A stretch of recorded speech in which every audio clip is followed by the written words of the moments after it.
Hello दोस्तों, नमस्कार। स्वागत है आपका इस एक और नई वीडियो में। दोस्तों, आज की इस वीडियो में हम चर्चा करेंगे बीएसटीसी की एग्ज़ाम के बारे में। ठीक है, बीएसटीसी की एग्ज़ाम कब होगी, जो प्री बीएसटीसी होती है उसकी एग्ज़ाम कब होगी, उसका एग्ज़ाम पैटर्न क्या है, उसका सिलेबस क्या है, इन सारी चीज़ों पे हम विस्तृत चर्चा करेंगे इस पर। तो आपको वीडियो कम्प्लीटली देखनी है और वीडियो को लाइक कर दीजिए, चैनल को सब्सक्राइब कर दीजिए। अगर आपको वीडियो अच्छी लगे तो उसको शेयर भी कर सकते हो आप। ठीक है, और अगर आपकी कोई इन्फॉर्मेशन और कोई अलग से कोई राय है तो उसको कमेंट कर सकते हो, वहाँ पे मैं आपका जवाब देने की पूरी कोशिश करूँगा। तो सबसे पहले हम बात करते हैं एग्ज़ाम डेट के बारे में। इसकी एग्ज़ाम डेट कब है? तो इसकी एग्ज़ाम डेट की अगर चर्चा करें तो इसकी जो नोडल एजेंसी है वो राजस्थान बीकानेर वाली को ही तय किया है। पिछली बार जो जिसने एग्ज़ाम ली थी वही इस बार भी एग्ज़ाम लेगी, और उसी को इसमें नोडल एजेंसी के रूप में जो अपना शिक्षा विभाग बीकानेर है उसी को तय किया गया है। इसमें उसकी एक कमेटी बनाई है और इसका शेड्यूल जारी करने के लिए भी दिशा निर्देश दे दिए गए हैं। वैसे इसकी एग्ज़ाम अगस्त में होने वाली है। अगस्त में इसकी एग्ज़ाम होगी प्री बीएसटीसी वाली।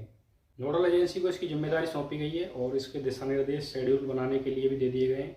और लगभग ये मान लो कि 25,000 सीटों पर इसकी जो एग्ज़ाम है वो होने वाली है। इसके एग्ज़ाम पैटर्न की बात करें तो इसमें लगभग ये मान लो 200 क्वेश्चन आएंगे, और एक क्वेश्चन जो है वो 3 नंबर का होगा। यानी कि ऑल ओवर अगर मार्क्स की बात की जाए तो 600 नंबर का इसमें इसका जो टोटल मार्क्स होने वाले हैं 600 नंबर के, और 200 इसमें क्वेश्चन होने वाले हैं। कोई इसमें नेगेटिव मार्किंग नहीं है। इसमें ए, बे, से और दे 4 इसके खंड हैं, जिसमें ए, बे, से ये तीनों तो सभी के लिए कंपलसरी है। दे जो खंड है उसमें 3 पार्ट है, एक इंग्लिश, एक हिंदी और एक संस्कृत। ठीक है, इंग्लिश सभी को करना है जिसके 20 क्वेश्चन होंगे, हिंदी और संस्कृत के 30-30 क्वेश्चन होंगे, जिसमें से किसी एक को चूज करना है आपको। ठीक है, तो कहने का मतलब जो दे खंड है उसमें से 2 पार्ट चूज करने हैं, एक तो इंग्लिश सभी को करना है, दूसरा हिंदी और संस्कृत दोनों में से एक करना है। अगर आपको विस्तृत पैटर्न जानना है तो आपको थोड़ा सा स्क्रीन पे चलना पड़ेगा, वहाँ पे मैं आपको समझाऊंगा पूरा प्रोसीजर क्या है। ये एग्जाम पैटर्न है, इसमें ये खंड दे रखा है। ठीक है, ये ए खंड, बे खंड, से खंड और ये दे खंड। ठीक है, इसमें मानसिक योग्यता जो सब्जेक्ट है ये, इसमें मानसिक योग्यता के प्रश्नों की संख्या होती है 50, और टोटल अंक जो होते हैं वो 150 अंक का होता है। वहीं इसमें अगर थोड़ा सा बैखंड की बात करें तो इसमें राजस्थान जी की आती है, और इसके भी 50 क्वेश्चन होते हैं, 150 अंकों का होता है। टीचिंग एटीट्यूड मैंने गलती से बोल दिया था 30 क्वेश्चन, तो मैं थोड़ा सुधार कर रहा हूँ। 50 क्वेश्चन होते हैं उसके, और ये भी 150 अंकों का होता है। ठीक है, ये जो दयखंड है इसमें 3 पार्ट होते हैं, अंग्रेजी वाला होता है, संस्कृत वाला होता है, हिंदी वाला होता है। तो ये जो अंग्रेजी वाला ये सबके लिए कंपलसरी है, ये तो सबको करना ही है। 20 क्वेश्चन आते हैं इसके, ये सभी को करना है। ठीक है, ये दोनों ऑप्शनल होते हैं, संस्कृत और हिंदी। इन दोनों में से आप किसी भी एक को चूज कर सकते हो, या तो संस्कृत को चूज कर सकते हो या हिंदी को चूज कर सकते हो। ठीक है, अगर आप हिंदी चूज करते हो तो आपको इंग्लिश करनी है और हिंदी करनी है 30 क्वेश्चन, और ये 90 नंबर के होते हैं। टोटल अगर बात करें हम तो 600 अंक के होते हैं ये 200 क्वेश्चन, 600 नंबर के। थोड़ा सा सिलेबस के बारे में भी चर्चा कर लेते हैं। सिलेबस में इसमें ज़्यादा कुछ नहीं है। इसमें एक राजस्थान जीके का पार्ट आएगा, दूसरा इसमें रीजनिंग वाला पोर्शन है, तो रीजनिंग के कुछ क्वेश्चंस आएंगे, और इसमें थोड़ा टीचिंग एटीट्यूड वाले हैं, और इंग्लिश है, संस्कृत है और हिंदी है। ठीक है, उसके लिए थोड़ा सा विस्तृत सिलेबस जानने के लिए स्क्रीन पर चलना पड़ेगा आपको। ये है दोस्तों अपना सिलेबस प्री डीएलईडी जो एग्जामिनेशन है 2022 वाला है। संक्षिप्त पाठ्यक्रम अगर मैं आपको समझाऊं तो इसमें क्या आता है, देखिए ए पार्ट में आता है मेंटल एबिलिटी, यानी कि जो रीजनिंग आती है वो आती है, जिसमें अपनी तार्किक योग्यता आती है। एनालॉजी आती है, यानी दो वस्तुओं की आंशिक समानता या समरूपता आती है। ठीक है, डिस्क्रिमिनेशन आती है, यानी विभेदीकरण आता है। रिलेशनशिप आती है, संबंधता जिसको बोलते हैं। एनालिसिस आता है, इसमें लॉजिकल थिंकिंग आती है। ये है अपना रीजनिंग वाला पार्ट।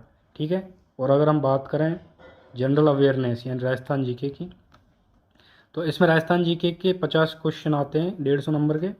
इसमें आपको ऐतिहासिक पक्ष आ जाता है, राजनीतिक पक्ष आ जाता है, कला संस्कृति साहित्य आ जाता है, आर्थिक पक्ष आ जाता है जिसको इकोनॉमी बोलते हैं, ज्योग्राफी आ जाती है इसमें, और लोक जीवन आ जाता है, सामाजिक पक्ष आ जाता है, और इसमें पर्यटन वाला आ जाता है। ठीक है, ये तो आपका जीके का है, जिसमें ये मान लो सभी के सभी जो पोर्शन है वो आ गए।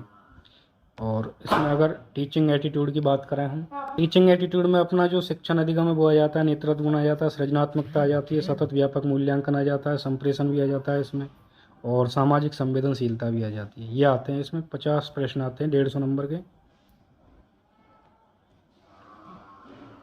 इंग्लिश में आपको ये वाले आते हैं, ठीक है। मैं इन सब का जो फ़ोटो है वो डाल दूंगा आपको टेलीग्राम पे, वहाँ से आप इसको देख सकते हो। बाकी आप वीडियो को पॉज कर करके भी देख सकते हो बीच में, ठीक है। इस तरह के ये जो टॉपिक हैं ये आपको इंग्लिश में पूछे जाएंगे। और हिंदी का बता दूंगा आपको, हिंदी और संस्कृत का, ठीक है। ये पूछे जाएंगे आपको। शब्द ज्ञान, परिभाषा शब्द, विलोम शब्द, युग्म शब्द, वाक्य विचार, शुद्धिकरण, ये इस तरह के मुहावरे, कहावत, समास, उपसर्ग, प्रत्यय। तो हिंदी आपको भी पढ़नी है, ठीक है। तो ये है थोड़ा सा इसका BSTC का सिलेबस। प्री BSTC के सिलेबस, पैटर्न और एग्जाम डेट के बारे में हमने चर्चा कर ली है। अब इसका थोड़ा सा इसका स्ट्रेटजी देख लेते हैं, किस तरह से हमको इसमें तैयारी करनी है। क्योंकि लगभग ये मान लो 2.5 महीने का टाइम है हमारे पास में, और 2.5 महीने में हमें राजस्थान GK भी पढ़नी है, रीजनिंग भी पढ़नी है, इंग्लिश भी पढ़नी है, हिंदी भी पढ़नी है, संस्कृत भी पढ़नी है जिसको संस्कृत लेनी है। और इसमें टीचिंग एटीट्यूड के भी कुछ क्वेश्चन आएंगे, कुछ क्या 30 क्वेश्चन आते हैं, तो वो भी हमें थोड़ा सा पढ़ना है।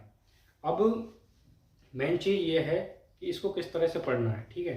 तो हमें क्या करना है, जैसे राजस्थान GK हम पढ़ रहे हैं, ठीक है। राजस्थान GK के लिए हमें पर डे 2 घंटे अगर देंगे, तो 2.5 महीने में 2-2 घंटे अगर देंगे तो काफ़ी हैं 2 घंटे।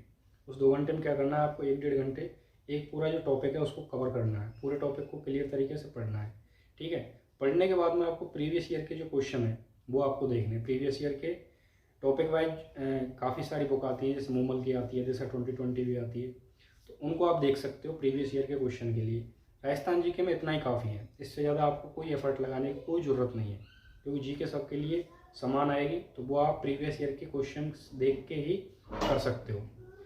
दूसरा क्या करना है आपको, रीजनिंग के लिए भी कोई ज़्यादा एफर्ट लगाने की कोई ज़रूरत नहीं है, क्योंकि रीजनिंग जो है वो थोड़ा सा एक माइंड में घुमाने वाली चीज़ें होती हैं, ठीक है। अगर आप इसको नहीं भी पढ़ेंगे लेकिन थोड़ा सा मेंटली आप जोर लगाओगे तो रीजनिंग के सवाल आप कर पाओगे, लेकिन उनमें टाइम ज़्यादा लगेगा।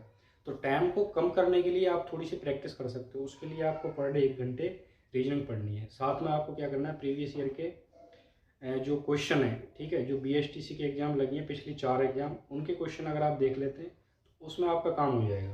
तो आपको कुछ नहीं करना, 1 घंटे डेली पढ़ना है और प्रीवियस ईयर के क्वेश्चन देखने हैं, इतने में आपका काम हो जाएगा। हाँ, इंग्लिश के लिए आपको थोड़ी सी मेहनत करनी पड़ेगी, क्योंकि इंग्लिश अगर आप पहली बार पढ़ रहे हो तो उसमें आपको थोड़ी सी कॉमन एरर वगैरह और इस तरह की जो भी उसमें टॉपिक हैं उन पर थोड़ा सा फोकस करना पड़ेगा। लेकिन प्रीवियस ईयर के क्वेश्चन आपको उसमें भी देखने पड़ेंगे। बिना प्रीवियस ईयर के आपको थोड़ा सा आइडिया भी नहीं लग पाएगा कि कहाँ से क्वेश्चन बन रहा है, किस तरह से क्या लैंग्वेज बनती है इनकी।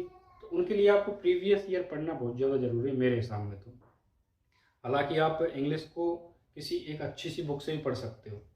टीचिंग एटीट्यूड को आपको लगभग ये मान लो कि 1-1.5 घंटे तो डेली टाइम देना पड़ेगा टीचिंग मेथड के लिए, टीचिंग एटीट्यूड के लिए, ठीक है। उसके लिए आपको एक पर्टिकुलर बुक आती है, उसको ले सकते हो, या फिर लक्ष्य की गाइड आती है, वहाँ से आप पढ़ सकते हो। तो वहाँ से आपका टीचिंग एटीट्यूड वाला पोर्शन है वो क्लियर हो जाएगा, ठीक है। अब संस्कृत और हिंदी की, इनमें से दोनों में से एक चूज करनी है आपको। तो आप या संस्कृत ले रहे हो तो संस्कृत आप लक्ष्य की गाइड से पढ़ सकते हो, या फिर हिंदी लक्ष्य की गाइड से पढ़ सकते हो, ठीक है। इन दोनों के लिए आपको लक्ष्य की गाइड सफिशियंट है मेरे सामने, ठीक है। और आप इतना कर लोगे तो आपका जो BSTC है वो अब की बार क्लियर हो जाएगा। वैसे BSTC करने के भी 2 तरीके होते हैं। BSTC एक तो डोनेशन पे होती है, एक जो ये एग्ज़ाम देने वाला प्रोसीजर होता है ये होती है, ठीक है। दोनों ही वैलिड है, लेकिन डोनेशन वाली बाहर से होती है, यूपी से, हरियाणा से, इस तरह से होती है। तो वो थोड़ा सा अगर आप बाहर जा सकते हो वहाँ से हो सकती है, ठीक है। स्पेशल BEd अगर किसी के करने के विचार है तो मेरे हिसाब में स्पेशल BSTC करने के विचार है। तो स्पेशल BSTC में मेरे हिसाब में कंपटीशन बहुत ज़्यादा बढ़ रहा है, ठीक है। तो उसको आप कर सकते हो अगर आपकी चॉइस है तो। बाकी नॉर्मल BSTC ही ठीक है मेरे हिसाब में, ठीक है। तो ये है, अगर आपको ये वीडियो थोड़ी सी पसंद आई हो तो इसे लाइक कीजिए, चैनल को सब्सक्राइब कीजिए। अगर आपके कोई और भी डाउट है तो कमेंट कीजिए, वहाँ पर मैं आपको पूरी कोशिश करूँगा जवाब देने की। और चैनल को सब्सक्राइब कीजिए। धन्यवाद।